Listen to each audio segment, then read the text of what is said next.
Assalamualaikum warahmatullahi wabarakatuh. Waalaikumsalam warahmatullahi wabarakatuh. Alhamdulillah, alhamdulillahirabbil alamin. Wa bihi nasta'inu ala umuri dunya wad din. Rabbi shrah li sadri wa yassir li amri. Wahlul 'uqdatam min lisani yafqahu qawli. Allahumma shalli ala sayyidina Muhammad wa ala alihi washabbihi wa barik wa sallim ajmain.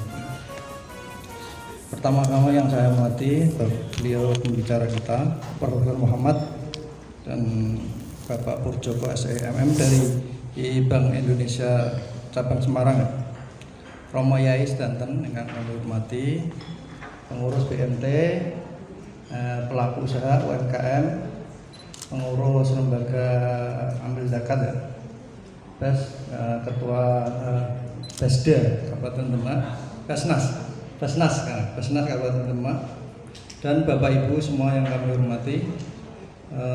Izinkanlah saya ingin memulai ya. Jadi saya memimpin acara ini insya Allah sampai jam 12:30 ya. Nanti pembicara kita kasih waktu 45 menit untuk memaparkan ya, paper beliau. Nanti ada sekitar 45 menit tanya jawab gitu ya. Jadi Bapak Ibu yang kami hormati, kenapa kita mengangkat topik ini? Jadi topik lembaga keuangan syariah ini sangat menarik ya Bapak Ibu semua ya. Jadi kita ketahui sekarang dunia itu ramai. Kenapa kok ramai? Karena apa? Potensi ekonomi Islam di dunia itu sangat luar biasa. Jadi berdasarkan laporan lembaga riset ekonomi Islam, potensi ekonomi Islam kita itu adalah 3 triliun dolar. Kalau mboten ngertos angkane pinten iki. 3 triliun dolar itu sekitar berapa? 30.000 triliun rupiah. Ya, itu luar biasa. Makanya kalau jenengan sekarang lihat Inggris membuat undang-undang ekonomi syariah, bank syariah sudah ada. Amerika membuat undang-undang tentang bond, Islamic bond, Islamic bond itu Islamic obligasi syariah. Singapura nembe mawon kemarin itu membuat undang-undang zakat. Jadi orang-orang Singapura itu wajib membayar zakat, wajib itu. Jadi kan luar biasa. Jadi respon terhadap ekonomi syariah itu luar biasa. Sehingga di luar niku, jadi sekarang itu brand-brand dunia seperti Nike, seperti Adidas dan lain-lain itu sudah merespon. Jadi meresponnya apa? Membuat produk-produk yang syariah. Karena apa? Umat Islam sekarang udah kaya-kaya. Di uangnya itu mau ditaruh di mana? Akhirnya Amerika, Inggris, Eropa itu menampung mereka. Dan Indonesia sebenarnya dengan umat Islam yang potensial itu punya potensi yang luar biasa. Tapi kita memang belum siap dengan peraturannya karena ini. Tapi sekarang sudah direspon banyak ya.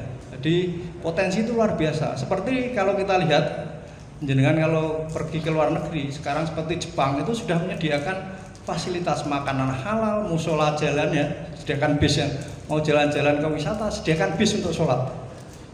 Terus karena apa? Di situ potensi umat Islam luar biasa.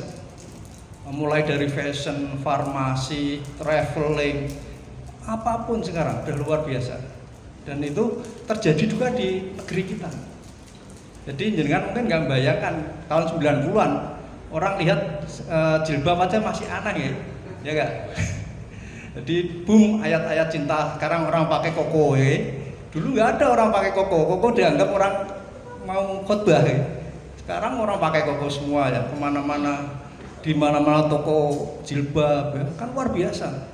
Dulu orang sholat itu kan aneh, sekarang masjid bagus-bagus semua. Nah itu kan termasuk meskipun market share bank syariah kita masih kecil. Jadi potensinya besar, umat Islamnya besar, tetapi bank syariahnya masih di bawah 3%. Jadi ada 97% yang tidak tertangani di sana. Jadi ini potensi. Jadi meskipun dampak secara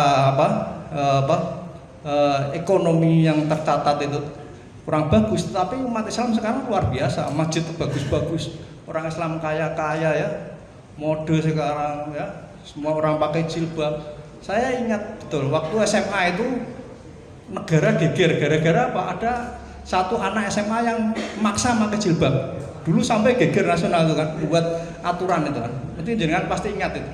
Ya, itu jilbab aja, pakai jilbab di sekolah aja ributnya minta ampun. Sekarang orang di mana-mana kalau nggak pakai jilbab aneh. Ya.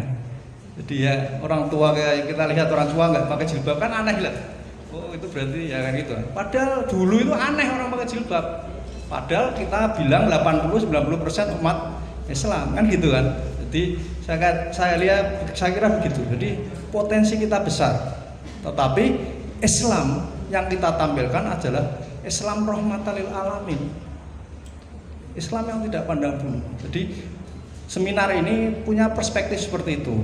Terkait dengan zakat.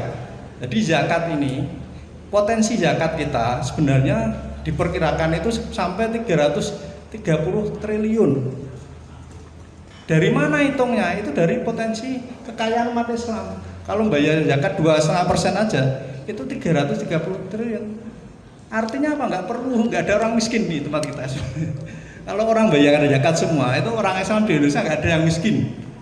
Dengan dana setahun seperti itu. Nanti ya semuanya akan bergerak semua. Jadi seperti itu ya. Bapak Ibu, jadi kenapa MUI menyelenggarakan seminar ini? Jadi latar belakang seperti itu. Nanti akan tidak bijak kalau saya panjang lebar. Nanti akan disampaikan topik-topik ini. Bagaimana dampak pandemi? Apakah punya dampak nggak terhadap pertumbuhan ekonomi Islam syariat di tempat? Saya kira itu untuk pembicara pertama akan disampaikan oleh Pak Purjoko SEMM. Beliau adalah staf di ekonomi analis ya Bank Indonesia. Beliau mungkin banyak berkecimpung, banyak sudah melalang buana ya terkait dengan praktek ekonomi syariah di Indonesia seperti apa dan bagaimana tantangannya di era pandemi sekarang ini. Waktu dan tempat kami serahkan. Monggo Pak Purjoko.